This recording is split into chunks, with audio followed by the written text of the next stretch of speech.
maa ngi tudd Abdoulaye Diagne man maa jiite étudiants yi ak élèves yi nga xam ne ñoo nekk ci parti APR yaakaar bu président Macky Sall ci biir loolu ñu ngi ñëw Thiès mais damay tàmbale di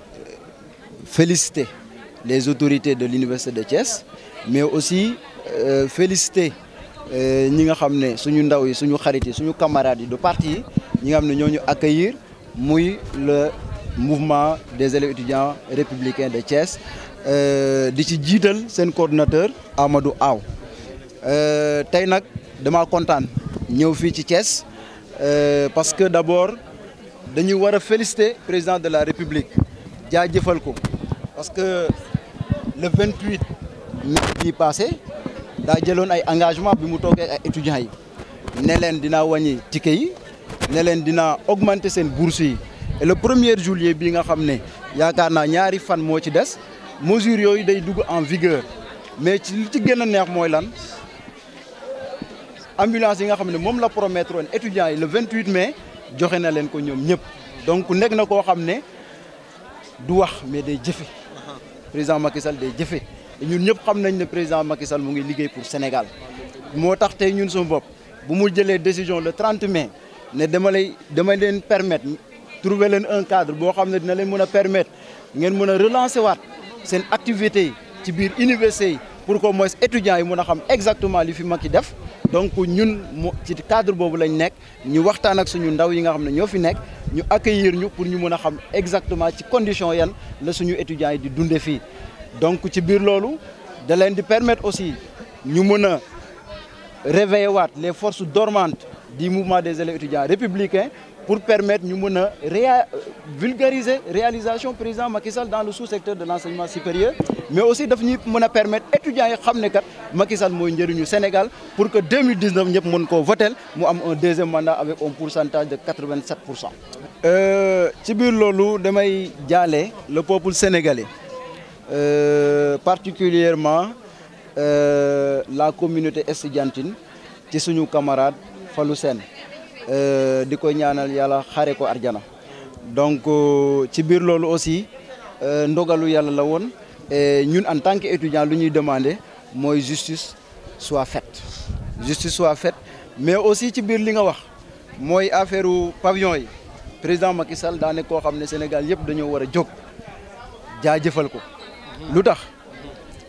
de 1960 à 2012 5000 lits lañu amoon ci université yi mu ñëw jël Sénégal en 2012 ba 2017 mu construire 5200 lits et soo demee yëpp ci biir université yi da ngay gis ay pavillons yu ñuy construire nga xam ne président mu ngi ci dox ci loo xam ne bépp étudiant Sénégal du amati fu problème fu mu tëdd parce que président de la République c'est un acteur social loolu moo tax mu jël année 2018 mi sax déclaré ko année sociale et ci biir loolu ñun ñëpp mën nañ koo rafetlu xam ne président Macky Sall il est là c'est l'ami des étudiants parce que loolu xam na lan mooy aqu étudiant et to njàngam yëpp université Cheikh Anta Diop la ko defee ba doon président de la République moo tax lu muy def nii bétul sénégalais yi li may ñaan le peuple sénégalais mooy lan nañ man ko permettre ko mu am deuxième mandat pour mën a mettre le Sénégal dans les rails de l'émergence mais président loolu moo ñu ko gën a xam soo demee UCAD ak feneen ci université yi soo jëlee 5200 lits yi nga xam ne construire na ko ba pare am na pavillon yoo xam ne ñu ngi koy commencer waat di construire donc président moo ñu gën a xam ne tey lu mu def am na lu des moo tax aussi anticiper na ci ba mu ngi construire waat yeneen pavillon donc je pense que loolu jërul sax ñu wax ko président mais à tout moment saa ñu toogee ak moom lu jëmal université Sénégal ci kanam lañ koy wax parce que nous voulons que les étudiants soient dans un environnement de travail idoine qui leur permettra vraiment de promouvoir l'excellence. Message bi ma ciy lancé le président je pense que lenn la rek université acteurs ñoo ko seq balaa nga fay def dara wol acteurs yëpp ñu toog il y a les acteurs du mouvement estudiantin il y a les acteurs du gouvernement ak ñeneen nañ toog la société civile ñu waxtaan xool li nga xam ne mooy saafara jafe-jafe yi nekk université et te loolu mooy suñu rôle en tant que mouvement parce que tey suñu gisee loo xam ne mën naa indi grève suba dañuy teel a wax ak suñu autorités yi pour ñu saafara loolu. Donc je pense que tey soo gisee sax barki at di démb organiser nañ match de football entre policiers ak étudiants loolu pour lan la pour raffermir les liens xam ne ñun ñoo bokk ndey ñun ñoo bokk baay parce que ñun suñu objectif tey lan la. waaw c'est une priorité moo tax may la cadre de dialogue boobu ak de concertation boobu daa war a am ñu ngi koy def nag depuis des années et des années man mi wax ak yow xam naa ci dara parce que jiite woon naa faculté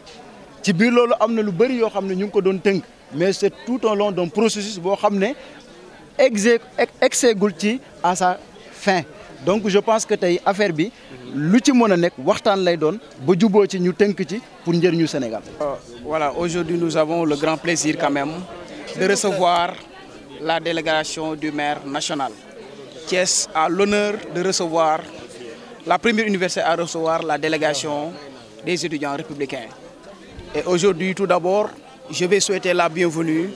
à la délégation, en l'occurrence du coordonnateur, M. Abdoulaye Diagne, et remercier encore davantage tous les étudiants républicains de l'université de Thiès qui sont venus accueillir massivement la délégation de Dakar. Donc aujourd'hui, ce qui a amené cette délégation ici à l'université de Thiès, c'est de s'enquérir de la situation dans laquelle les étudiants de l'université, en l'occurrence les étudiants républicains, vivent au niveau du campus pour pouvoir apporter leur soutien pour que le président de la République puisse continuer à émerger dans l'espace universitaire. Nous savons tous que le maire a toujours joué un rôle très important dans le campus, à savoir le rôle d'alerte, le rôle de promouvoir et divulguer le programme du président de la République. C'est pourquoi encore aujourd'hui, nous magnifions la présence des coordonnateurs et du coordonnateur de ce mois, à savoir Abdoulaye Diagne, que nous remercions au passage, et l'ensemble de son équipe pour le travail qu'ils sont en train de faire. Et je pense que le travail ne va pas se limiter aujourd'hui ici. Après, juste sur le point de presse, nous allons procéder à la visite des pavillons et ensuite visite des chantiers pour pouvoir ensuite clôturer l'activité dans le restaurant. Je pense que, étant étudiant républicain, comme je l'ai dit tantôt, notre rôle d'abord, c'est de jouer un rôle d'alerte. Tout le monde sait que dans les universités, tout n'est pas parfait. Et en tant qu'étudiants républicains, nous jouons le rôle quand même de rapprocher davantage à nos autorités, de les alerter par rapport à certaines questions qui sont... Quel genre de questions? Bon, c'est les questions sociales. D'abord, par exemple, au niveau des chantiers, les chantiers ont été entamés depuis très longtemps, mais quand même ça reste à être achevé. En tant qu'acteurs, nous allons transmettre le message aux autorités en leur disant que dès la rentrée prochaine, nous souhaiterons que vraiment les chantiers puissent être achevés à 100%. C'est quand même le rôle du maire en premier et l'objectif que nous fixons, c'est ça pour le moment, que les chantiers puissent être achevés dès la rentrée prochaine. Les chantiers qui restent à achever, c'est le rectorat, il y a le bloc administratif et la bibliothèque centrale de l'université de Thiès et certaines salles de classe qui sont toujours en construction.